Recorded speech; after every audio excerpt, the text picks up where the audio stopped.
Olá, amados irmãos e irmãs, com muita alegria nos reunimos hoje no dia 17 de maio. Hoje é quarta-feira da sexta semana da Páscoa.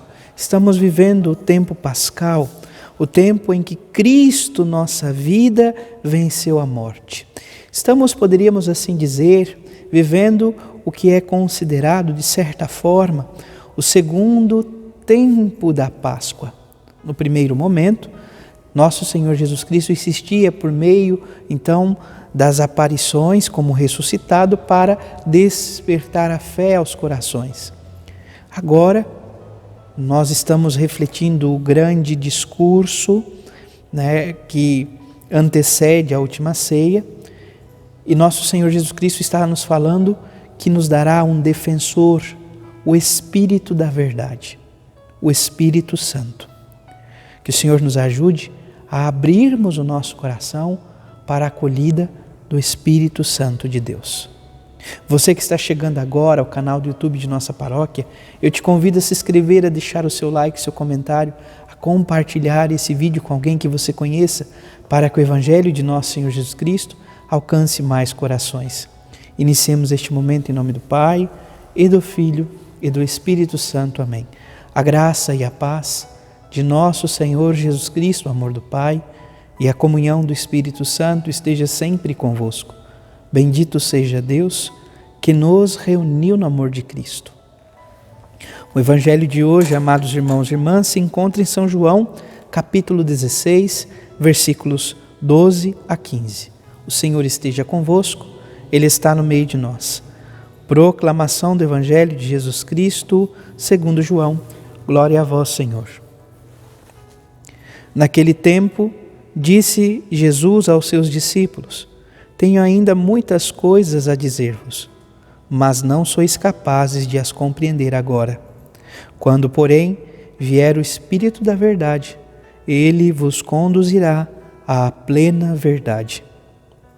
Pois Ele não falará por si mesmo, mas dirá tudo o que tiver ouvido, e até as coisas futuras vos anunciará. Ele me glorificará, porque receberá do que é meu e vô-lo anunciará. Tudo que o Pai possui é meu, por isso disse que o que ele receberá e vos anunciará é meu. Palavra da salvação. Glória a vós, Senhor. Amados irmãos e irmãs, contamos ainda com a primeira leitura dos Atos dos Apóstolos, capítulo 17, versículo 15, depois o versículo 22, se estendendo até o capítulo 18, versículo 1. Nós estamos, amados irmãos e irmãs, vivendo este caminho missionário do apóstolo Paulo, e nós vamos ouvindo os feitos que Paulo vai realizando em nome de Deus e de nosso Senhor Jesus Cristo. A palavra nos diz assim, alguns trechos: naqueles dias, os que conduziram Paulo levaram-no até Atenas. Então, Paulo é conduzido até Atenas. Atenas era uma grande cidade portuária naquele contexto, que era um dos grandes referenciais da Grécia. De lá, voltando, transmitiram a Silas e a Timóteo a ordem de que fossem ter com ele o mais cedo possível. Então, Silas e Timóteo partem. De pé, no meio do Areópago, Paulo disse. Então, o que é o Areópago? O Areópago era o lugar onde se fazia o grande discurso para a multidão que ali estava, de forma que todos conseguiam ouvir. E esse lugar era ocupado por alguém que tinha um cargo importante. Sobretudo, vamos dizer, os filósofos daquele contexto, enfim, os grandes sábios. Então, Paulo se coloca no Areópago, um lugar público para o discurso, e fala: homens atenienses, em tudo vejo que vós sois extremamente religiosos. Então, voltando aqui, para que não estendamos muito, então Paulo começa a fazer o discurso, falando, elogiando os atenienses, e ele utiliza desse discurso falando: olha, vocês têm uma estátua para cada deus, né, que vocês cultuam, mas há um lugar em específico que há um altar, uma inscrição que diz ao Deus desconhecido. O que isso significa? Os gregos tinham tanto medo de talvez não cultuar algum Deus que não conheciam e assim ser castigados, que eles erigiram um altar para o Deus desconhecido. E Paulo então utiliza dessa realidade, então como um grande sábio, fala, olha, o Deus que vocês não conhecem, eu o conheço. É o Deus de Israel, o Deus que criou tudo que existe, o Deus que governa com sua mão tudo que há, que protege o seu povo, que libertou o seu povo da escravidão, que está ao lado de seu povo. No tempo oportuno, Ele envia o seu próprio Filho, que nos ensinou, realizou prodígios, que mostrou-nos o caminho do amor.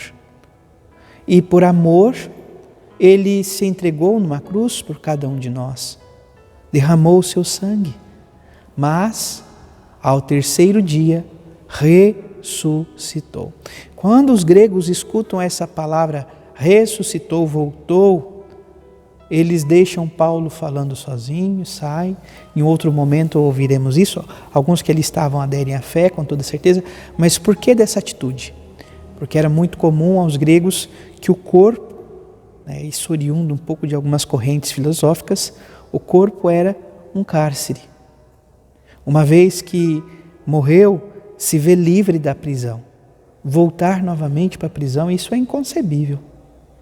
No entanto, nós, enquanto cristãos, cremos que o corpo é o templo do Espírito Santo e que um dia, como professamos em nossa fé, ainda que morramos, ressuscitaremos na carne. Ressuscitaremos de corpo e alma, com corpo glorificado. Creio na ressurreição da carne. A carne, a sarx, como se diz no grego, é a carne, o nosso corpo mortal. Eles, os gregos, não queriam ouvir essa realidade, acabam se evadindo. Nós hoje, cristãos, cremos, professamos, louvamos, bendizemos a Deus, que não nos deixa entregue à morte.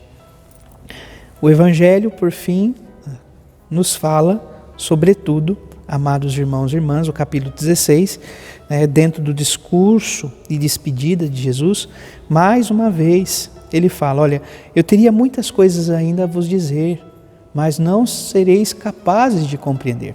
Então nós temos essa certeza, Deus se deu a conhecer tão e somente aquilo que é necessário para a nossa salvação. Nós não conseguimos esquadrinhar, nós não conseguimos chegar à plenitude do conhecimento da vida interna, da vida de Deus no mais íntimo dele. Nós não chegamos a esse conhecimento. No entanto, Deus se deu a conhecer para que nele possamos encontrar a vida plena. Mas o que diz Jesus? Quando vier o Espírito, Ele nos conduzirá à plena verdade. Nos fará entender e compreender aquilo que Jesus nos falou. Então os apóstolos começam de fato a entender o que significaria morrer de cruz, que Jesus ressuscitaria ao terceiro dia. Eles compreendem isso de forma mais profunda e verdadeira e agora não só compreendem, mas passam a anunciar. Foi o que Paulo fez. Eles passam a proclamar, passam a testemunhar, como diz a nós, nosso Senhor Jesus Cristo, o Espírito da verdade dá testemunho de mim, vós também dareis. Então o Espírito da verdade nos conduz à plena verdade, nos conduz à plena verdade. Ele não falará por si mesmo, mas dirá tudo o que tiver ouvido e até as coisas futuras anunciará. Então, o que é as coisas futuras? Ele nos garante aquilo que o próprio Senhor já nos disse. O que é futuro para nós? Sobretudo, que um dia estaremos diante de Deus. E é esta a nossa esperança, de um dia estarmos diante da face de Deus. E o Espírito é quem nos conduz a esta graça. Portanto, abramos o coração, tenhamos certeza. Os apóstolos viram Jesus. Hoje eu não vi Jesus, como que eu sei? Como que eu posso? O Espírito que vem do Pai, ele fala daquilo que Jesus falou, e tudo que é do Pai é também de Jesus. Por isso ele diz: o que ele receberá e vos anunciará é meu. Então, nós dizemos, sem medo algum, aonde está o Pai, está o Filho e o Espírito Santo.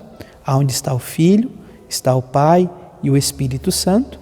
E aonde está o Espírito Santo, se encontra o Filho e também o Pai. A Trindade está em nós, reside em nosso ser. Por isso, por meio da confissão, nós procuramos viver a comunhão com Deus, estar sensíveis à voz que vem de Deus. Louvado seja nosso Senhor Jesus Cristo, para sempre seja louvado. Abençoe-vos o Deus Todo-Poderoso, em nome do Pai, do Filho e do Espírito Santo. Amém. Graça e paz.